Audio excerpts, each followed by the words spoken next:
오늘은 이제 거룩한 가정 세우기라는 그런 말씀의 제목으로 이 5월 이 가정의 달에 계속 나눴던 말씀에 이제 마무리를 함께 하고 또 기도하겠습니다.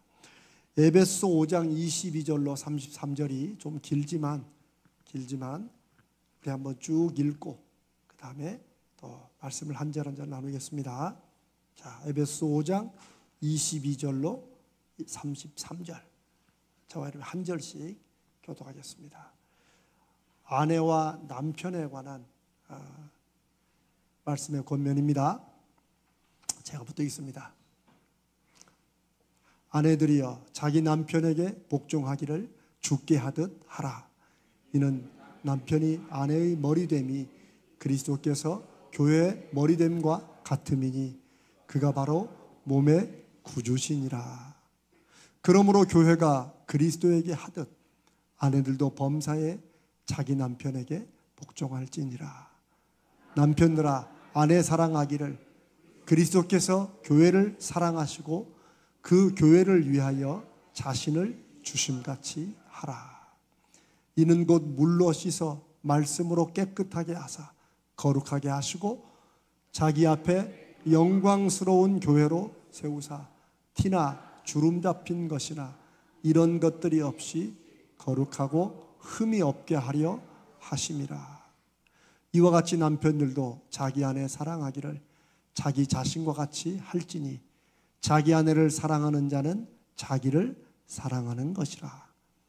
누구든지 언제나 자기 육체를 미워하지 않고 오직 양육하여 보호하기를 그리스도께서 교회에게 함과 같이 하나니 우리는 그 몸의 지체임이라. 그러므로 사람이 부모를 떠나 그의 아내와 합하여 그 둘이 한 육체가 될지니 이 비밀이 크도다. 나는 그리스도와 교회에 대하여 말하노라. 함께 읽습니다. 그러나 너희도 각각 자기의 아내 사랑하기를 자신같이 하고 아내도 자기 남편을 존경하라. 아멘. 제가 오래전에 누구한테 선물로 받았나는 그 365일 이렇게 넘기는 달력이 조그만 게 있어요. 책상 달력이. 거기에는 각각의 유명한 분의 이렇게 말이 격언이 이렇게 하루씩 쓰여 있어요. 5월 며칠 날인가?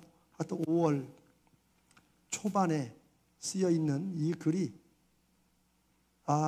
제가 좀 이게 이 5월 달에 설교 때 썼으면 했는데 본문이 안 맞아가지고 넘어갔습니다만은 테오도르 헤즈버그라는 분이 한 말인데 한번 잘 들어보세요.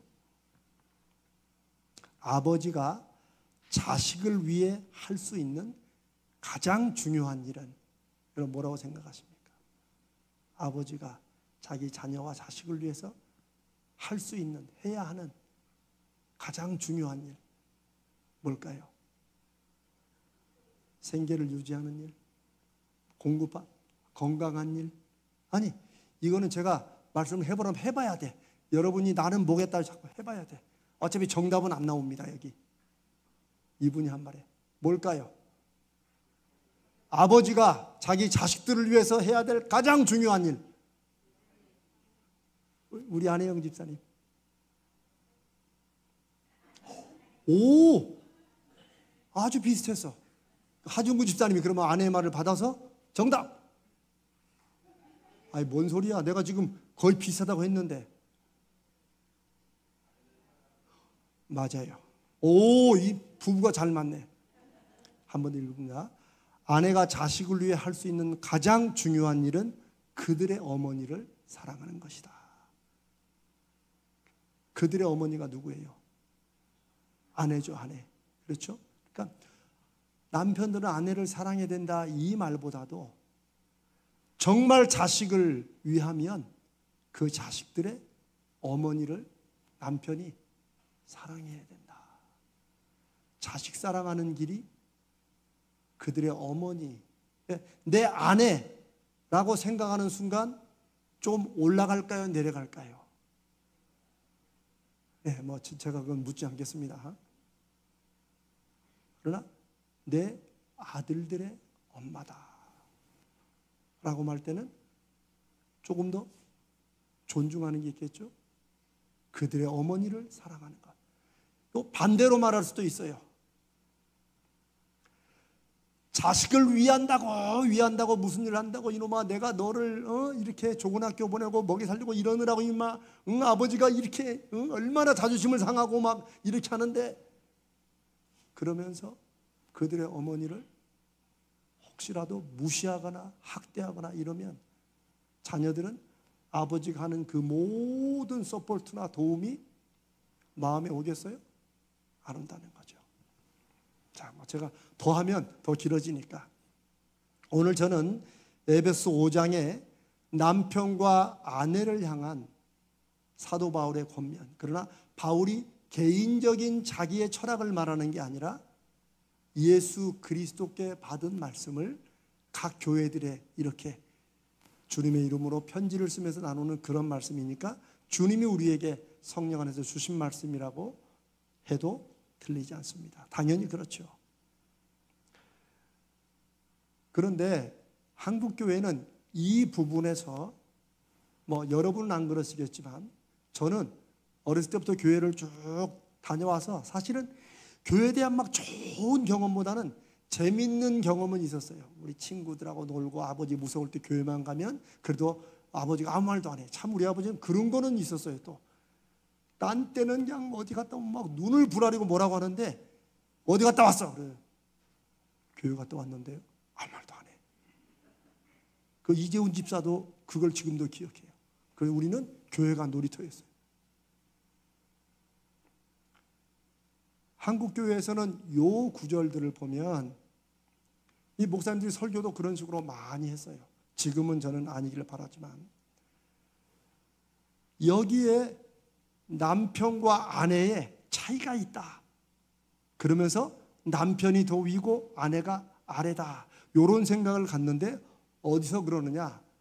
여러분, 아내들에게 남편을 어떻게 하라고 그랬어요? 아니, 존경 아니지. 존경보다 더 센 거지. 복종하라고 그랬잖아요. 복종. 그런데 남편은 아내를 어떻게 하라고 그랬어요? 사랑하라. 복종하는 사람이 위에요? 사랑하는 사람이 위에요? 하여튼 이제 그렇게 순서를 가진 사람들이 봐라! 와이프들은 남편들을 복종하라고 안 해서 우리는 그 복종을 보고 그래 귀여운 것 하면서 이렇게 사랑해 준다. 이런 식의 생각을 지금은 아니겠지만 옛날에 많이 가졌어요. 마치 이걸 바꾸면 큰일 날 것처럼 생각했어요. 가령 아내들아 남편을 사랑하고 남편들아 아내에게 복종하라. 그럼 막 굉장히 큰일 날 것처럼 생각했어요. 복종과 사랑이라는 단어에 우리가 인간관계에서 이렇게 세상에서 느끼고 경험하는 것을 거기다 집어넣은 거예요. 그러나 결론부터 말하면 사도 바울은 세상의 경험에서 오는 복종과 사랑을 여기다 넣겠어요? 안 넣겠어요? 그렇지. 그렇게 물어보면 다 뒤에 게 답이에요. 사도 바울이 남편과 아내의 관계를 무엇과 무엇으로 비유를 해요? 교회와 누구? 목사?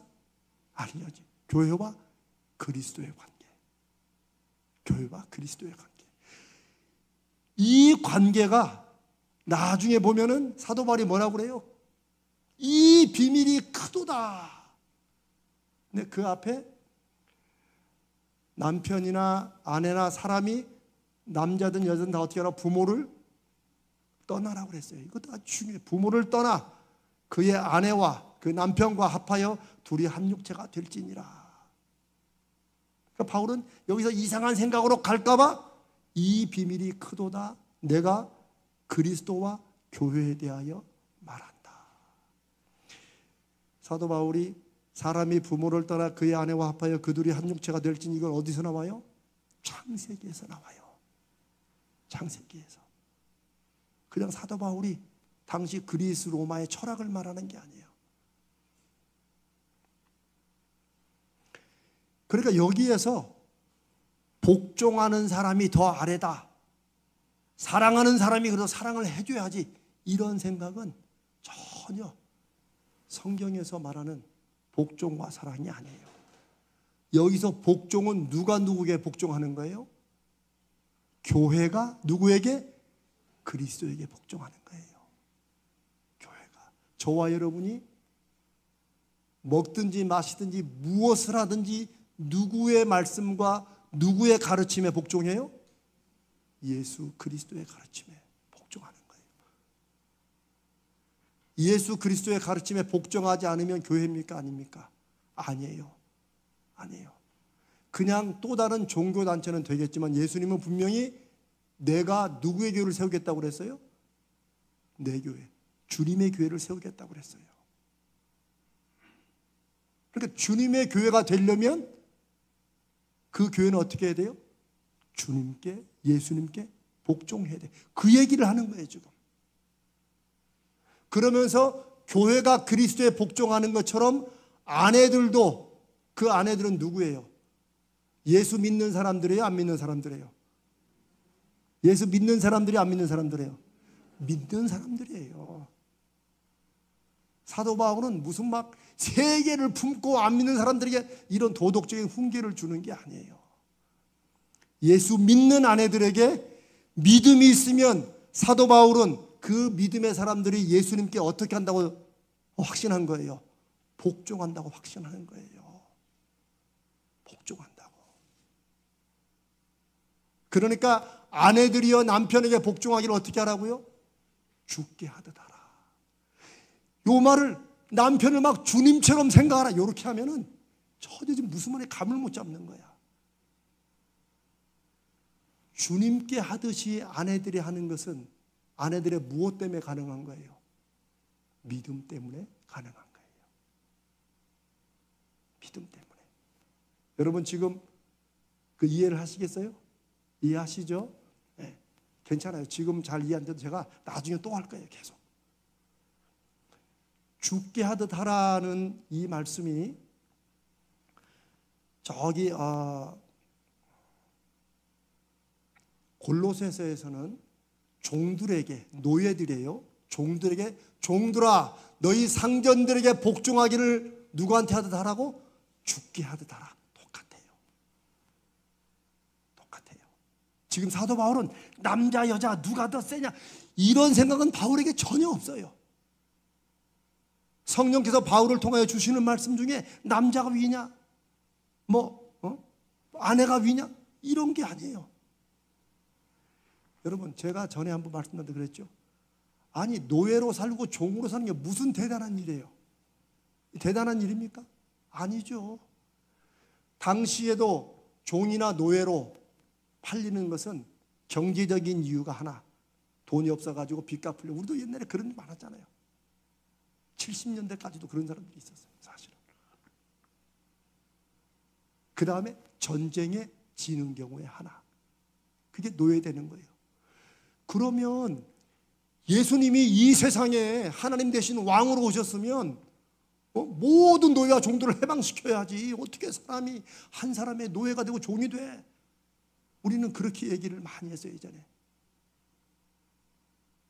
노예제도를 무너뜨리라고 말해야지. 종들한테 너희들의 지금 상태에서 너희 상전들에게 뭐라고요? 죽게 하듯 하라. 사도 바울은 성령 안에서 노예들이 어떤 노예들이에요? 예수 믿는 노예들이죠. 예수 그리스도 때문에 자기가 살아가는 이 인생의 노예로 살아가도 나는 괜찮다. 내 인생에 막 초점 둘게 이 노예제도를 막 이기려고 하기보다도 하나님께서 선하신 뜻이 있겠지. 그리고 이 세상이 전부가 아니라 이거는 정말 어마어마한 믿음입니다. 정말 대단한 믿음이에요.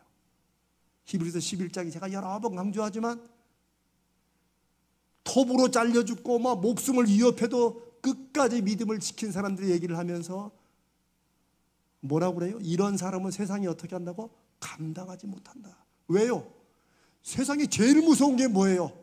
첫 번째는 돈이에요. 돈. 그 돈 때문에 완전히 한번 바닥 살아볼래? 이것이 무서운 거예요. 그러니까는 뭐라고 해도 그냥 참고 직장을 다니고 하는 거예요. 그러나 그보다 더 무서운 게 있어요. 너 죽을래? 미안합니다. 그 말. 목숨이 인류 역사를 흘러오면서 모든 문학 작품들이나 모든 것들이 이 죽음이 최후의 가장 강력한 것으로 얘기하고 있어요. 그런데 그것조차도 위협이 안 되는 사람들을 세상에 뭘로 설득하고 뭘로 회유하고 뭘로 협박하겠어요? 이런 사람은 세상에 감당을 못한다고 번역을 참 기막히게 했어요. 원래 성경에는 이런 사람들을 회유할 게 세상에 아무것도 없다. 이런 사람들이 더 가치 있게 생각하는 것이 세상이 없다. 그런 뜻이에요. 근데 우리는 그거를 감당하지, 이건 딱 우리 마음에 딱 왔는 번역이에요. 그런데 여러분 아십니까? 아시잖아요. 마치 사도 바울이 당시의 노예제도를 인정하는 것처럼 그렇게 많은 사람들은 비방하지만 노예들은 자기들의 상전을 자기들의 주님 예수 그리스도 그분께 대하고 그분을 섬기도록 복종했는데 결국 노예제도가 무너져요? 안 무너져요?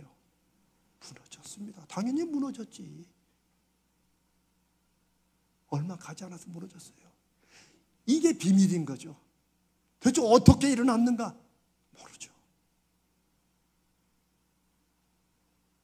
아마도 역사 가운데 역사가들이 말하기를 노예들이 굳이 폭동을 안 일으켜도 노예들이 자기 주인들을 그리스도 대하듯 하는 그 모습 속에서 감동받아서 풀어준 게 아니고 그 주인들도 누구예요?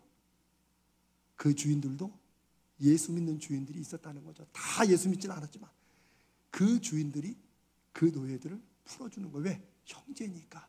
그게 유명한 빌레몬서라는 빌레몬이라는 주인에게 오네시모라는 종이 있다가 도망갔어. 그때는 예수 안 믿어서 도망갔어. 근데 이 사람이 바울을 만났어요. 그래가지고 예수 그리스도를 믿어요. 그러니까 바울이 뭐라고 그래요? 오네시모야, 너 다시 돌아가야 된다. 이거 나중에 합시다. 이거 할 얘기가 너무 많아요. 그런 게 이 세상이 돌아가고 움직이는 그런 원칙이나 그런 거는 정반대고 전혀 다르고 왜 그래 그걸 왜 돌려? 그런데 가라고 그래요. 그러면서 바울이 부탁하죠. 이가 나에게 너무나 필요한데 그래도 너에게 이렇게 보내는 것이 옳다고 생각하고 나는 네가 형제로 대할 줄 안다. 이 굉장히 개인적인 이 편지가 성경 안에 들어와 있어요. 예수 그리스도를 믿는 노예들, 예수 그리스도를 믿는 소위 주인들, 이 빌레몬서가 그냥 우리가 생각하는 한 읽을 거리가 아니라 예수 그리스도의 말씀인 것을 믿고 확신하는 사람들이 당연히 오네시모 같은 수많은 종들을 놓아주고 풀어주고 형제로 대하는 일이 일어난 거죠. 이거 법으로 정하겠어요? 법으로 정하면 다 반발하죠. 그 죽게 하듯 하라 하는 그 얘기를 아내들에게 하는 거예요. 믿음이 있는 것을 확신하기 때문에 그 믿음으로 남편을 죽게 하듯이 그렇게 하라는 거예요. 목사님, 우리 남편은 안 믿어요. 얘기하면 깁니다. 그런데 남편이 누구냐에 달린 게 아니라 아내는 자기 아내와 자기 자신과 예수 그리스도 관계만 생각하라는 거예요. 물론 제가 지난번에 말씀을 하고 좀 끊을 때는 끊어야 된다고 그랬죠. 나는 믿음으로 막 사는데 그 믿음이 인격적인 학대까지 내려가면 그거 믿음으로 버틸 게 아닙니다. 저는 분명히 말합니다. 끊어내야 돼요. 그건 하나님이 기뻐하시는 게 아니에요. 세상에 여러분 어떤 부모가 자기 딸이 우리 왜 옛날에 그랬잖아요. 왜 결혼해서 보내면 그 집 귀신 되라고 그랬잖아요. 그런 말 알죠? 너는 그 집 귀신이 돼야 된다. 그런 세상에 어떤 부모가 거기서 막 비인간적인 취급과 학대를 당하면서도 너는 그렇게 해야 된다. 이거는 유교적인 생각이지 기독교 안에서는 말씀 가운데는 그런 건 없습니다. 이렇게 이해하면 복종한다는 게 마치 힘이 없고 연약하고 좀 수준 떨어지고 열등한 아내들, 여자들이 남자에게 순종하고 시키는 대로 무조건 다 해. 이것과는 전혀 관계가 없는 말씀이라는 것을 최소한 감을 잡으실 거예요. 그렇죠? 오케이. 그렇게 하셔야 됩니다. 그 다음에 이제 남편들에 대한 명령이 또 있어요. 아내들은 이렇게 하지만 남편들은 어떻게 하라는 거예요? 사랑하라 그러니까 사랑해 주지. 불쌍한 것. 이런 생각을 가지니까 자꾸 위아래를 생각하는 거예요. 그런데 25절에 보니까 그리스도의 교회, 그리스도의 교회, 교회를 위하여 누가? 예수님이. 그 성경구절 좀 보여주세요. 25절.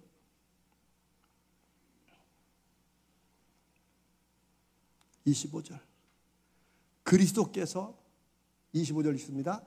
남편들아 아내 사랑하기를 그리스도께서 교회를 사랑하시고 그 교회를 위하여 자신을 주심같이 하라. 예수님이 이미 다 만들어지고 세워진 교회를 위해서 막 수고하시고 희생하시고 그러셨어요? 아니죠. 저 말씀에는 지금 교회의 시작이 어떻게 된 거예요? 교회의 시작이 예수님이 어떻게 하심으로? 십자가에 죽으심으로. 죄 없이 억울하게. 죄 없이 억울하게. 이거는 요즘 세상은 사실 감당 못하죠. 정말로. 끼어만 들어도 야구방망이 뽑아내는 세상에서 그걸 참는다? 참 우리가 지금 이 시대에 감당을 못하는, 어쩌면 정말 내가 진짜 예수 믿는 게 맞나 할 정도의 세상을 살아가고 있는. 그런데 지금 저 말씀은 그리스도께서 교회를 사랑하시고 그 교회를 위하여 자신을 주심같이 하라. 그 교회를 위해서 자기 자신을 십자가에 못 박으신 것처럼 그렇게 어떻게 하라고요? 사랑하라는 거예요. 아직 교회가 생긴 것도 아니고 그 교회를 위해서 주님은 그렇게 하셨다. 이게 사랑이에요. 이게 남편들이 아내를 향해서 사랑해야 될 거예요. 이게 제 여러분 말하지만 귀여운 것 사랑해 주지, 이거하고는 전혀 상관없어요. 주님은 교회를, 어쩌면 교회를 세우기 위해서 예수 그리스도가 구주신 것을 믿고 인정하고 고백하는 사람들의 그 모임, 그렇게 부르시기 위해서 세상에 오셨다고도 할 수 있어요. 그리고 그 희생을 사랑이라고 표현하신 거예요. 사랑이다. 우리는 사랑하면 자꾸 감정적인 걸 생각해요. 감성적인 거, 느낌으로. 그런데 제가 전에 말씀드린 고린도전서 13장 유명한 사랑장을 보세요. 성경이 말하는 사랑은 감정이 아니에요. 막 너를 보면 막 애가 타. 내가 다 해줄게. 입으로 막 10,000,000번 약속하는 거. 하늘의 별을 따라줄게. 이런 건 성경이 말하는 사랑이 아니에요. 성경이 말하는 사랑은 뭐예요? 실제 행동으로 나타나는 거예요. 오래 참는 거예요. 모든 것을 바라고, 어떤 상황에서 모든 것을 참고 모든 것을 견디는 거, 이게 사랑이라는 거예요. 남편을 향한 사랑, 아내를 향한 사랑, 자녀를 위한 사랑, 사랑이라는 말이 이제 우리는 바뀌어야 된다는 거예요. 감정은 사랑의 시작이긴 하겠지만 그 사랑이 열매 맺는 것은 실천이에요.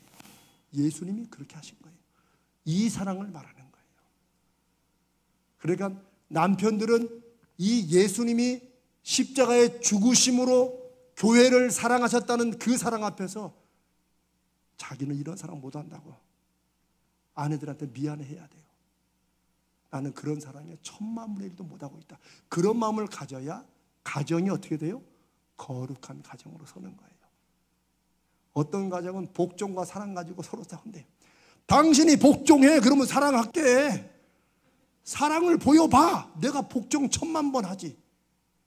대부분들이 이렇게. 그 다음에 26절에 볼까요? 27절, 28절 봅시다. 28절.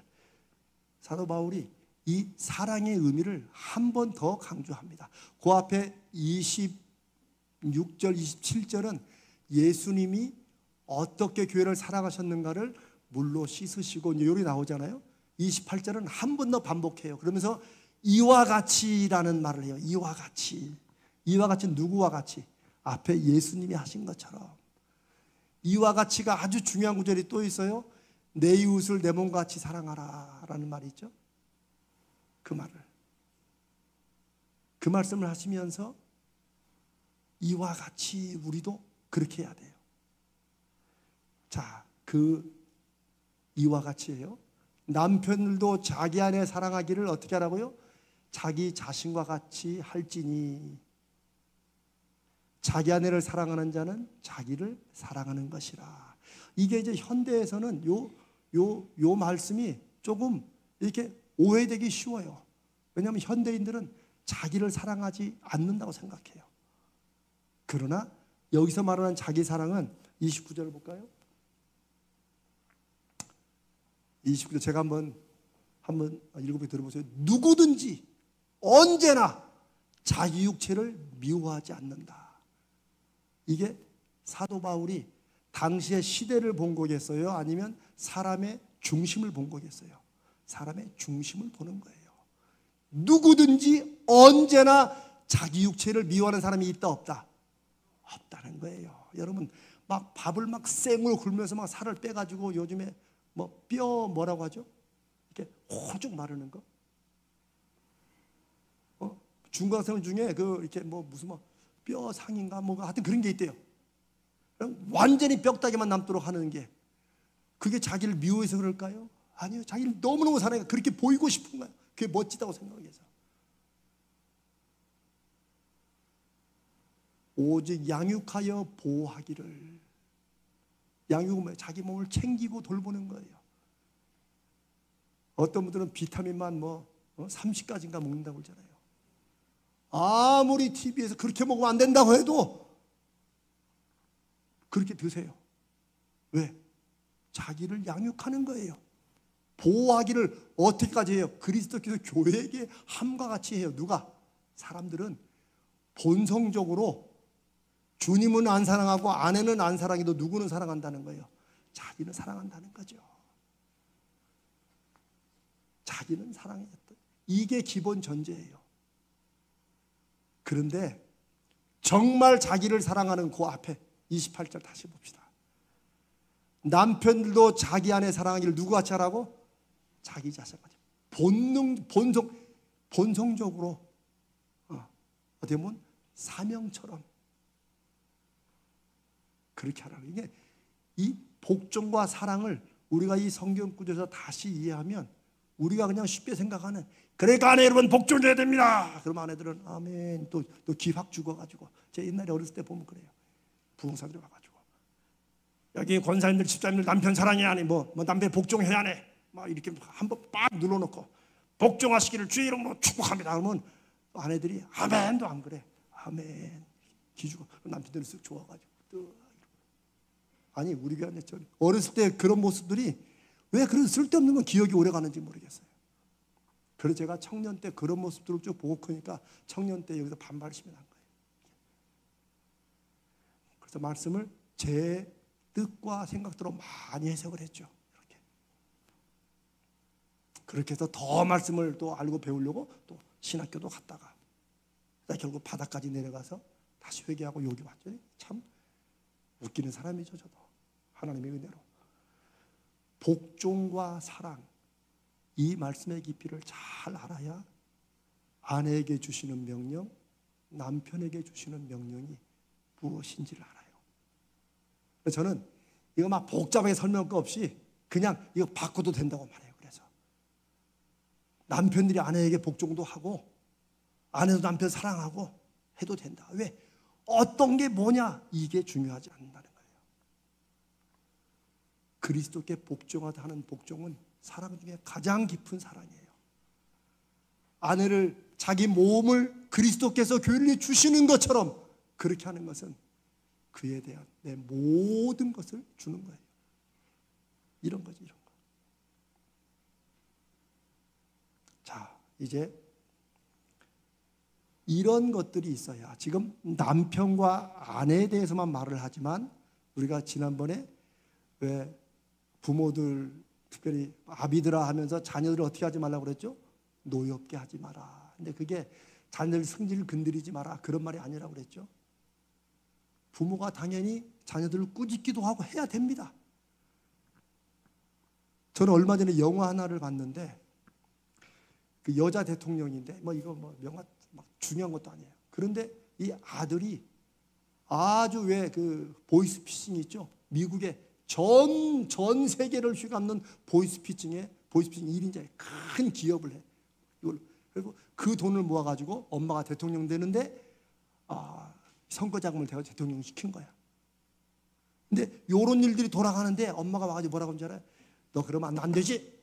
손을 치면서 너 그러면 안 돼. 마약을 하고 있는데 에휴 그러면 안 돼. 그래서 또 보다가 세상에 너같이 잘생긴 애는 처음 봤다. 제가 무슨 말씀인지 아는데, 이야 정말 미국 대통령이 바닥에 떨어지니까 이제 저렇게 또 표현을 하는구나. 근데 저는 그 모습보다 제 아내에게 했어요. 여보, 이게 엘리 제사장 같다. 사무엘상에 엘리 제사장이 있죠. 엘리가 자기 아들 홈리와 비누아스가 어떻게 했어요? 똑같이 제사장, 자기를 위해 제사장인데 어떻게 했어요? 하나님 앞에 바칠 소나 양을 갖고 오면 어떻게 해요? 자기가 쏙 이 부분은 요거 딱 미리 빼서 지가 딱 챙기고 그 다음에 오케이 바치고 성전에 수종 드는 여인들을 간통하고. 그거 엘리가 다 알았어요. 근데 엘리가 뭐라고 그래요? 야, 그러지 마. 그 소문 그렇게 하면 안 돼. 마치 아까 그 대통령이 그러면 안 돼. 이거는 부모가 자녀를 영적으로 분명히 가르치는 가르침도 아니에요. 아무것도 아니에요. 그냥 침묵의 동조자 되는 거죠. 침묵의 동조자 되는 거예요. 부모는 자식들을 꾸짖기도 해야 돼요. 엄할 때는 엄해야 돼요. 그러나 이 엄한 게 우리가 다 죄인이잖아요. 우리도 한성깔 하잖아요. 처음에는 안 그래야지 하고 회초리를 치다가 안 되면 이제 주먹이 나가는 이렇게 되잖아요. 이게 그거 하지 말라는 거예요. 그거 하지 말라는 거예요. 거기서 노엽게는 자식들이 그 얘기를 듣다가 완전히 낙심해가지고 자기 인생과 미래를 포기할, 그렇게는 가지 말아야 된다는 거죠. 당시에 그렇게 많이 했거든. 그러니 우리가 가정을 거룩하게 세운다, 믿음으로 세운다는 말은 사실은 우리가 교회 다 다닌다 이것만으로 되지 않습니다. 그것도 저는 좋은 거라고 생각합니다. 그거 필요하죠. 당연히 거룩한 습관을 들이는 거 중요하죠. 그러나 그것만으로 끝나서는 안 된다는 거죠. 남편과 아내는 서로 이런 복종과 이런 놀라운 사랑이 있어야 되고, 그리고 그런 그리스도를 향한 믿음을 가진 아버지와 어머니가 자녀들을 그 미래를 놓고, 제가 지금 제 아들에게 늘 미안하면서 지금 제가 그래도 지금은 회복하려고 하는 게, 우리 부모들이 자식들에 대해서 가져야 될 가장 중요한 믿음의 확신이 뭘까? 여러분도 여러분 나름대로 있으시겠지만 저는 우리 자식의 미래와 삶은 누가 책임지신다? 하나님이 책임진다는 말이 이거예요. 하나님이 인도하신다. 나는 하나님께 의지하고 맡겨야 된다. 내가 할 일은 어떻게든 자녀와 자손들이 하나님의 말씀 앞으로 돌아오도록, 내가 그 말씀 앞에 때로는 내 고집을 꺾고 내 마음을 꺾고 내가 내려놓고 내가 돌아서고 이렇게 하는 것처럼, 적어도 우리 자녀와 자손들이 하나님 말씀 앞에서 자기가 그렇게 좋아하던 것, 그렇게 안 하면 안 될 거 했던 것도 내려놓을 수 있는, 적어도 그것 때문에 다시 한번 돌아보는 요 정도 믿음으로만 돌아오면 그게 우리가 할 일이고, 그 다음에 하나님이 어떻게 하실지는 하나님께 달려있다. 저는 그게 성경에 그런 말씀이 구절로 있는 건 아니지만 저는 그게 믿음의 부모로서 자녀들에게 해야 될 가장 중요한 거라고 생각합니다. 그래서 저도 제가 매주마다 여러분한테 보고하듯이 제자훈련 하는 분들한테 이번에 몇 과 했는데 어떻다고 하는 게 바로 그거예요. 이 생각보다 잘, 나는 애가 타는데 얘는 어떨 때 이름이 듣나 안 듣나? 너 질문 있냐? 똑같이 여러분하고 없어요. 그래서 저는 하나님께서 언제라도 은혜의 기회를 주실 것을 저는 하나님을 기대합니다. 정말 하나님은 반드시 그렇게 하실 거라고 믿습니다. 가정이라는 게 제가 절대 쉽다고 드리는 말씀이에요. 저도 얼마나 어려운 줄 알아요. 그런데 부모와 자녀의 관계, 남편과 아내의 관계, 이런 관계가 우리가 그냥 세상에서 보듯이 뭐만 되면, 자녀가 그냥 내가 원하는 대학만 들어가면 완전히 해피엔딩으로 믿음의 가정으로 빵빵 될 것 같지만 그렇게 안 되는 거 알잖아요. 결혼만 하면 다 될 것처럼 하지만 또 그 다음에 또 다른 문제가 있잖아요. 그러니까 제가 그런 걸 놓고 기도하지 말라는 말씀이 아니에요. 다 중간 과정이다. 그리고 어떻게 하라는 거예요? 다 하나님을 더 의지해야 된다. 어쩌면 자녀들이 나이가 들어가고 그 단계로 착착착 올라갈수록 기도의 짐이 더 커지는 게 아닌가 싶어요. 어떤 분이 미국서 저기 그 유치원 들어가는 거 막 그것 때문에 너무 애를 태우는 여집사님이 한 분 있었어요. 막 그 유치원이 몇 군데 있는데 막 거기 들어가려, 한국도 뭐 어떤 유치원 들어가려고 막 시험 보는 데 있다고 그러잖아요. 거기도 막 그것처럼 막 이런 분이 있어서 저하고 아내가 한 번은 신방에서 그랬어요. 신방에서 집사님, 근데 그렇게 해가지고 앞으로는 대체 어떤 기도까지 하려고 그래? 왜냐면 지금 막 유치원 들어갔다면 막 마치 막 인생을 다 한 것처럼 기도하면 그럼 초등학교, 중학교, 고등학교, 대학교는 어떻게 하려고 그러나, 그게 이미 걱정되더라고요. 내 몸을 불사르게 내어줄지라도. 저는 이게 결혼하는 가정들을 놓고도 그리스도가 주인 되신 가정이 되기를 많이 기도합니다. 제가 참 이런 말씀을 자꾸 이렇게 드리면 제가 너무 저를 비하하는 것 같지만, 저는 정말 제가 제 아내를 안 만났고 제가 믿음 안에 안 섰으면 저는 벌써 이혼했을 것 같아요. 내 승질에 벌써. 근데 저는 그래도 늘 하나님 앞에 감사하는 한 가지는, 설령 저희 둘이 이게 말다툼하고 부부싸움을 하더라도 저는 항상 그 마음은 한 번도 안 변해. 그래도 내가 당신 만나서 이렇게까지 살고 있다. 정말로. 근데 제 아내가 이런 말 들으면 고마워할 줄은 몰라요. 사랑하는 여러분, 우리가 5월을, 제가 2024년의 5월은 특별히 가정에 대해서 말씀을 몇 번을 여러분과 함께 나눕니다. 남편과 아내, 부모와 자녀, 당연히 형제와 우리 자매들까지도 다 성경에 있어요. 그 가인이 그냥 아벨 죽이고 나서 네 아우 아벨이 어디 있냐니까 가인이 뭐라고 그랬어요? 내가 내 아우를 지키는 자입니까? 그때 말씀 날 때 그랬죠. 하나님께서 그래 임마 네가 지켜야지 라고 하나님은 그렇게 답하셨을 거예요. 왜? 그게 가족이니까. 가족이니까. 적어도 가족이라는 것은 내가 이 사람을 위해서 희생하고 헌신하고 그리스도가 교회를 위해 하신 것처럼, 그렇게 또 우리가 주님께 하는 것처럼 복종하고 사랑하고, 부모와 자녀도 마찬가지예요. 형제와 자매도 마찬가지고. 저는 이것을 상호 존중이라고 생각합니다. 서로 하는 거다. 서로. 존경이란 말과 존중은 조금 다르죠. 존경은 그 사람을 높이는 거지만 존중은 그 가치를 내가 존귀하게 생각하는 거예요. 우리 모두는 존중받을 수 있습니까? 없습니까? 좀 질문이 그렇다. 존중받아야 됩니까? 안 받아도 됩니까? 너무 뻔한 질문을 심각하게 물어보니까 그러네. 우리는 다 존중받을 만한 가치와 자격이 있습니다. 왜요? 맞습니다. 우리는 하나님의 형상으로 지음받았기 때문입니다. 그래서 안 믿는 사람들도 우리가 존중해 주는 거예요. 나 존중한다고 해서 그 사람 말이나 그 사람 하는 짓대로 따라가서는 안 돼요. 끊을 때는 끊어내야 돼요. 끊을 땐 끊어내는 거예요. 그러나 그 사람의 가치는 하나님의 형상으로 지음받았기 때문에 존중해 주는 거예요. 믿는 아내가 안 믿는 남편에게 그런 분도 나오죠. 그러나 그 남편이 이혼하려고 하지 않거든 그냥 살으라는 거예요. 왜? 그 남편이 좋아서? 아니에요. 혹시 하나님께서 이렇게도 나하고 살고 싶어하는 이 안 믿는 남자를 통해 하나님이 뭔가 하실까 하고. 그러나 거기에도 분명한 선이 있어요.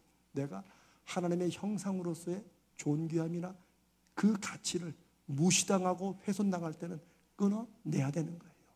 그게 세상 무엇보다도 한 생명이 천하보다 귀하다는 주님의 말. 그 생명은 내가 죽고 사느냐 이것만이 아니고 내가 그리스도께서 오심으로 우리에게 무엇을 주셨어요? 생명을 얻게 하고 그 생명이 더 풍성히 되도록 하는 게 우리의 삶의 의미예요. 다시 말하면 예수 믿는 사람들은 다른 어떤 건 못해도 가난하든 부자든 높든 낮든 간에 무엇은 보여야 되냐면 사람이 살면 그래도 저렇게 살아봐야 돼. 우리 그렇게 말하면 물질적인 것만 얘기하지만 정말 진짜 행복이 뭔지 요거는 사람들에게 확실하게 보여줄 수 있어야 돼요. 그게 주님이 주시는 생명을 갖고 그 생명이 가장 극대화되는 풍성함으로 누리고 살아가는 길이에요. 저는 분명히 말씀드립니다. 우리가 무언가를 하기 위해서 부름받은 게 아니에요.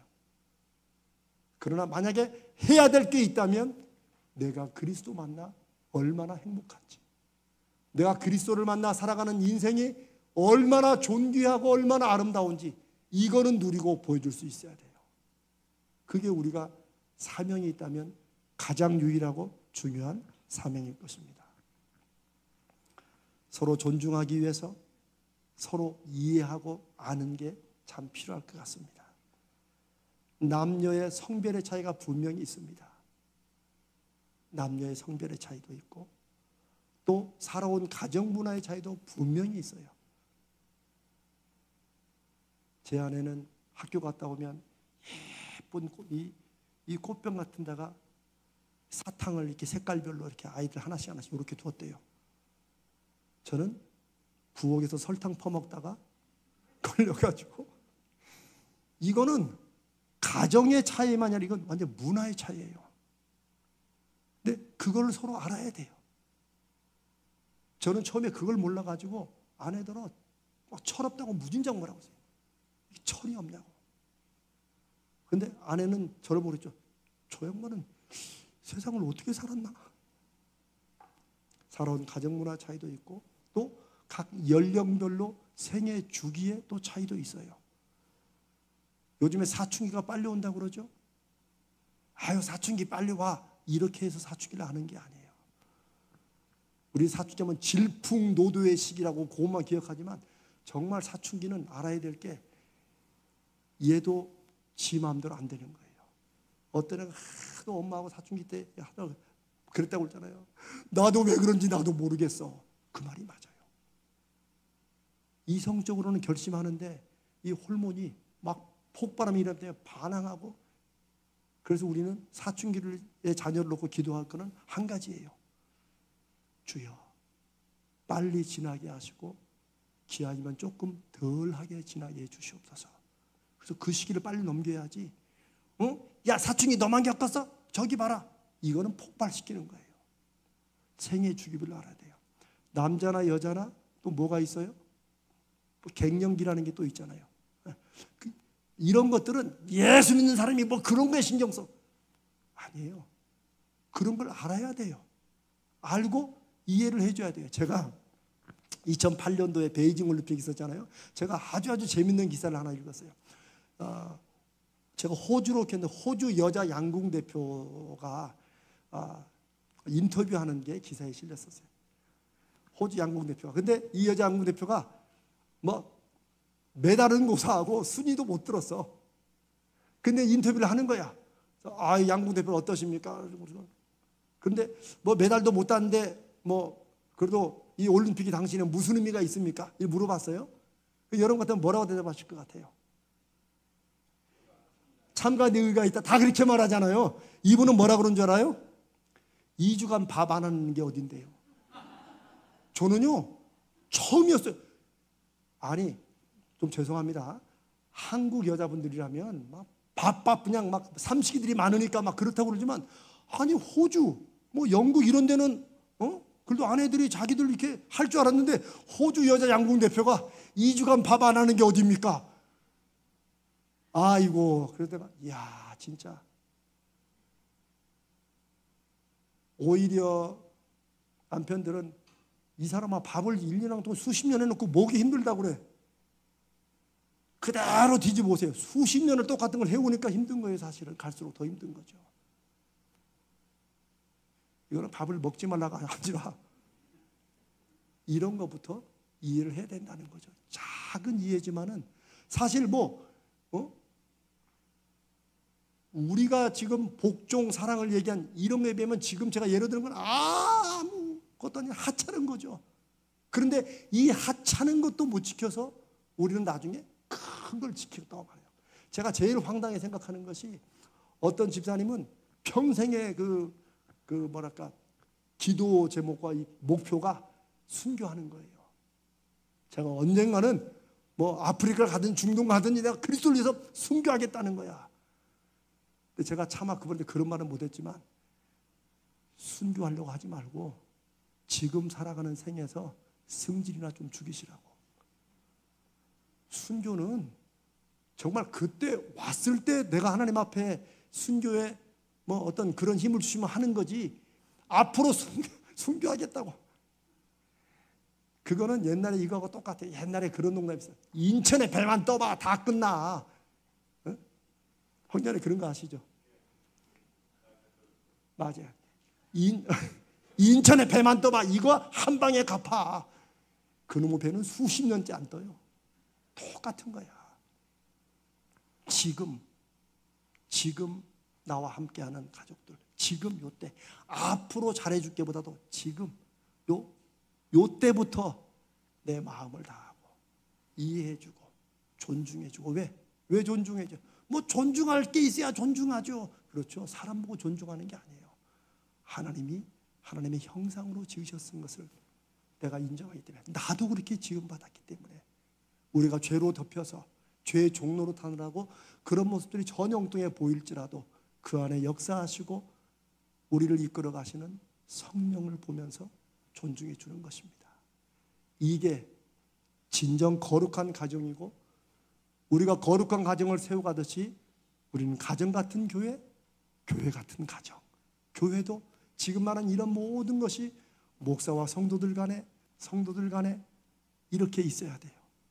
상호 그리스도 안에서 존중하고 복종하고 사랑하고. 아멘. 우리 5월의 마지막에 이런 가정, 이런 교회로 세워갑시다. 주님께서 그런 교회를 세우시기 위해서 자신을 주셨고 자신을 희생하셨습니다. 그리고 부활하셔서 우리와 세상 끝날까지 함께 하신다고 약속하시고 지금도 같이 하십니다. 우리 인생에 수없이 많은 일들이 일어나고 예상치 못한 일들이 일어난다 할지라도 그 모든 것이 과정이라는 것, 아직 끝이 아니다. 끝은 주님이 맺으시는 것이다. 그걸 믿고 우리가 남편과 아내가, 아내와 남편이, 부모와 자녀가, 자녀와 부모가, 형제와 자매들끼리, 그리스도의 성도들끼리 정말 거룩한 가정, 믿음의 관계로 세워가기를 주님의 이름으로 축복합니다.